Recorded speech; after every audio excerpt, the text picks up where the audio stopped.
Voices. Voices. Voices. Voices. Voices. Voices. Voices. Voices. Voices. Of Williston. Just beautiful memories of learning how things grew. Like I remember asparagus and Brussels sprouts, like never knowing how these things grew. Like I would have to eat them, but I didn't know where they came from. And the smells in the garden and the dirt, I mean, everything was so vivid.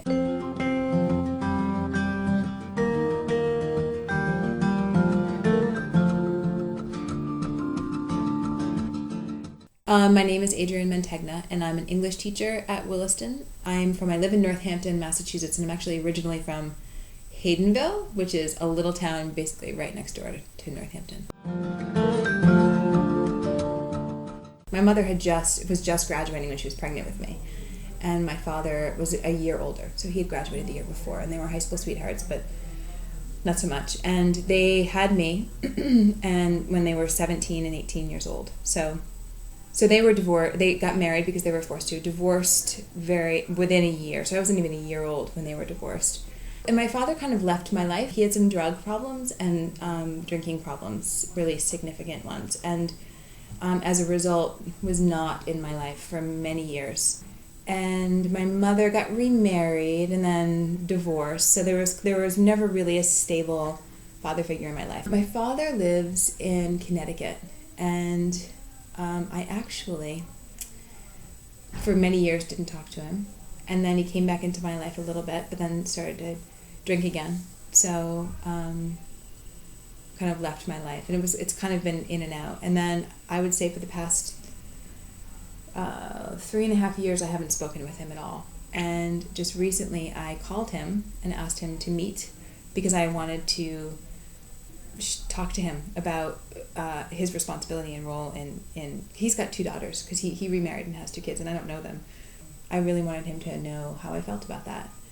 And I battled with it for a long time because I had so much resentment and anger, and I decided that it was time to just share that with him.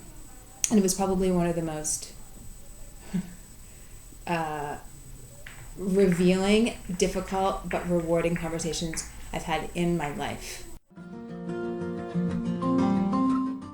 Williston was offering 4 scholarships.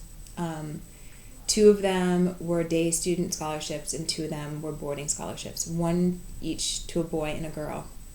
My mother saw this in the newspaper, the Gazette, the local paper, and she encouraged me to apply. And at that point I was in, must have been the fall of my 8th grade year.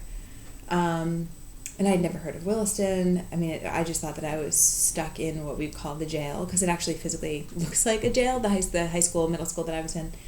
And I thought I was stuck there for the rest of my high school career.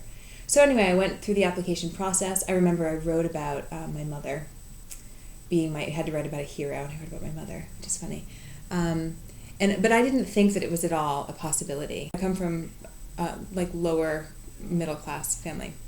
Very different than the environment that I thought and found Williston to be. So I just could not picture myself in this environment at all. I mean, it just, even after coming here for the interview, it seemed like the Disneyland of schools. Like, wow, it was just so beautiful and big, and it just didn't seem possible. But I wanted it. Was an academic scholarship, and I got it. And so I was a day student starting that following fall. Last year, my father-in-law, he was diagnosed with kidney disease, and his kidneys were failing, and very quickly. So the family quickly, my husband and his brother and their mother, everyone, and all of my father-in-law's siblings, like everyone was going to get checked to see if they could donate a kidney. I remember I have a type O negative blood, which actually isn't universal donor, but can be. It's being a donor would be possible because of how much I love him and how important he is in my life, because of my real lack of a father figure and what he's represented and what he's brought to me and given me. I felt really strongly that I wanted to get tested, and so I did, and I was a match. November I started getting tested, and then went through the whole process, and it happened in February of 2013. The day before Valentine's Day.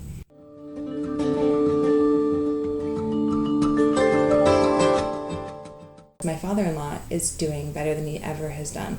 He looks better than he has in years. And my recovery was literally like, I was out of the hospital in 2 days. And I was back running in less than a month. I was back to my normal life. So in so many ways it was meant to be. And I think of what I tell him is that, this wasn't really my kidney to begin with. I just took care of it for 37 years and then gave it to you because it was meant to be yours. But it was also really bonding and very special for me because not just to see, and it's not really even about me. What I get out of it is this father and this connection with this man who, I loved him before, obviously, and was very connected to him. But there's an incredibly deeper connection now because of this. Williston saved me. Getting the opportunity to come here for high school really gave me a community, and you could say that Williston has been my best friend and been my caretaker as a faculty member, as a teacher here, and as a student 20 years ago.